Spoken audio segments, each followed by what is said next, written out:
Nous avons vu dans une vidéo précédente ce que c'était que l'intégrale d'une fonction positive. En particulier, en quoi c'était utile pour déterminer des aires sous des courbes. Dans cette vidéo, je vous ai dit qu'on pouvait calculer des intégrales pour des fonctions négatives. Mais du coup, qu'est-ce que ça veut dire par rapport à l'aire? Alors, si la fonction f est négative sur l'intervalle AB, l'intégrale de a à b de f de t dt, c'est un nombre négatif. Et ça correspond du coup à moins a, où a, c'est l'aire de ce domaine délimité par la courbe, l'axe des abscisses, et ses deux droites verticales. Moralité, si la fonction est négative sur l'intervalle, l'intégrale de a à b de f de t dt, c'est égal à moins cette aire-là.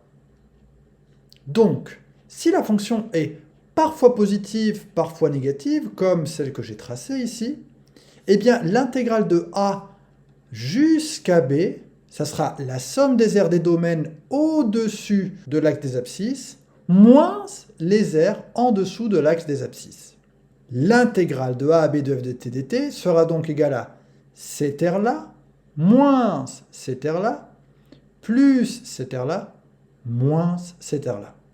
On peut utiliser ce principe pour déterminer des aires. Par exemple, faisons l'exercice suivant. On nous donne la courbe d'une fonction dont on connaît l'expression, et on se pose la question, quelle est l'aire du domaine que j'ai colorié? C'est-à-dire, combien fait tout cette aire-là? Attention, je ne peux pas calculer bêtement l'intégrale de 0 jusqu'à 2, parce que une partie de l'intégrale sera négative, et une autre partie sera positive. Il faudra donc que je le calcule en deux temps. Je calculerai d'abord combien fait cette aire-là, et je rajouterai cette aire-là. Je ne vais pas faire l'étude de signes de cette fonction, c'est une fonction trinôme, mais on voit bien que en 1, elle fait 0. Je peux d'ailleurs le vérifier. L'image de 1, c'est 3 fois 1 au carré moins 2 fois 1 moins 1. Cela fait 3 moins 2 moins 1, c'est-à-dire 0. La fonction, elle est négative entre 0 et 1, puis positive entre 1 et 2. Je calcule donc d'abord cette aire-là, la première, à l'aide de l'intégrale de 0 jusqu'à 1 de la fonction. Avant de commencer, j'obtiendrai un nombre négatif. Ce sera une aire négative si vous voulez, puisque la fonction elle est négative. C'est donc égal à l'intégrale de 0 jusqu'à 1 de 3x carré moins 2x moins 1 dx. Je recherche donc une primitive de cette fonction-là.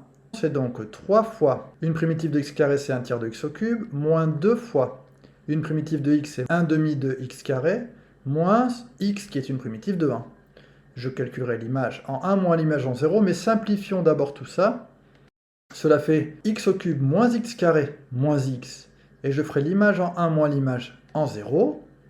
1 au cube moins 1 au carré moins 1 moins 0 au cube moins 0 au carré moins 0. Ça fait exactement moins 1. L'intégrale entre 0 et 1 de cette fonction qui est négative vaut moins 1, donc cette aire-là, elle ne fait pas moins 1, elle fait 1, puisque c'est une aire. L'aire du premier domaine est donc une unité d'aire. Calculons maintenant l'aire du deuxième domaine. La fonction est positive, donc il s'agira exactement de l'intégrale de 1 à 2 de f de x dx. Le calcul va être plus rapide puisque c'est la même fonction, donc j'aurai la même primitive. Je n'ai plus qu'à remplacer. Donc même primitive, et je ferai l'image de 2 moins l'image de 1. Cela fait donc 2 au cube moins 2 au carré moins 2, moins 1 au cube moins 1 au carré moins 1, 8 moins 4 moins 2 moins 1, ce qui donne 3. L'aire du domaine 2, celui-là, est donc exactement de 3 unités d'aire. Donc, si je veux savoir quelle est l'aire totale, je fais l'addition des deux aires.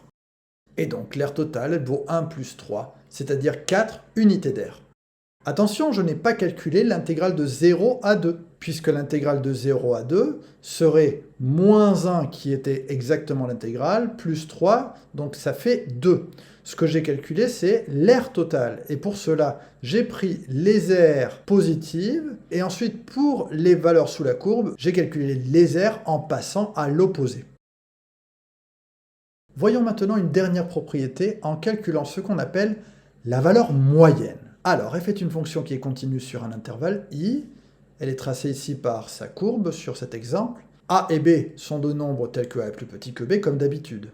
Alors la valeur moyenne de f sur l'intervalle AB, c'est le nombre qui s'écrit souvent avec la lettre grecque mu égale à 1 sur b moins a fois l'intégrale de a à b f de t dt.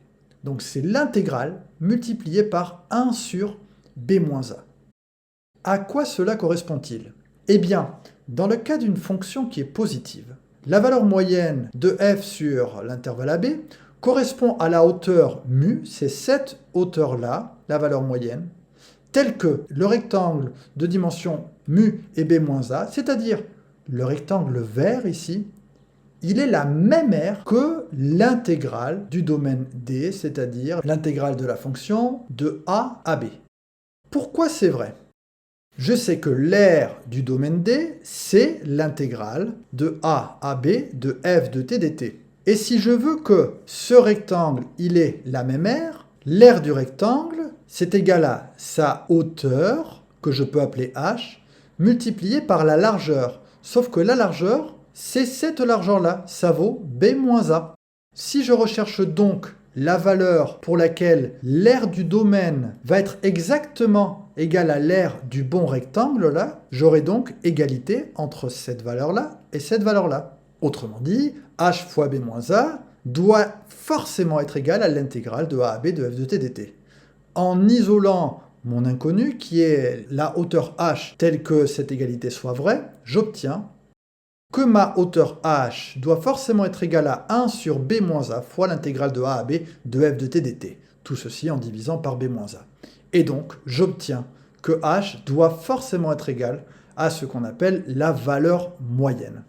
Voilà pourquoi, géométriquement, la valeur moyenne correspond donc à la hauteur du rectangle qui va avoir la même aire que l'aire sous la courbe. Bien sûr, sur le même intervalle. Utilisons cette valeur moyenne dans un exercice.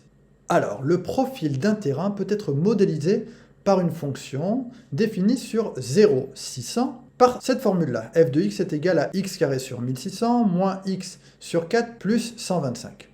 Où x, c'est l'abscisse en mètres d'un point du terrain, et f de x, c'est l'altitude en mètres de ce point du terrain.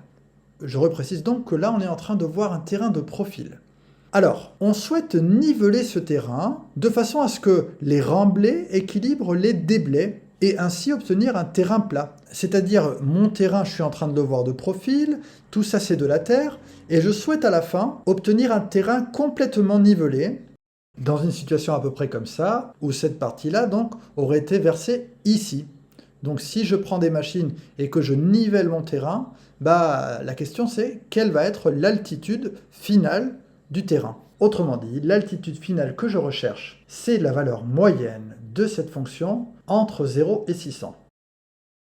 Je recherche la valeur moyenne de f sur l'intervalle 0,600.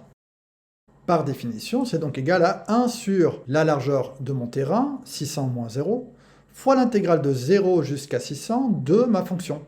C'est-à-dire 1 sur 600 fois, je calcule une primitive de x au carré, c'est 1 tiers de x au cube, une primitive de x, c'est 1 demi de x carré, et une primitive de 125, c'est 125 fois x. Je n'ai plus qu'à calculer l'image de 600 par cette fonction, moins l'image de 0. Attention, 1 sur 600, il est en facteur, je laisse donc les parenthèses devant. Cela donne donc 1 sur 4800, puisque je multiplie par 3, là, 1600 par 3, fois 600 au cube, moins 1 sur 8, 4 fois 2 ça fait 8, fois 600 au carré, plus 125 fois 600, moins la même formule, sauf que je remplace x par 0, je vois ici assez vite que tout cela va faire 0. Après calcul, cela fait 125. Cela veut dire quoi? Cela veut dire que si je nivelle mon terrain et que je veux obtenir avec la même quantité de terre un terrain complètement plat, la hauteur totale de mon terrain sera de 125 mètres. L'altitude finale du terrain sera de 125 mètres.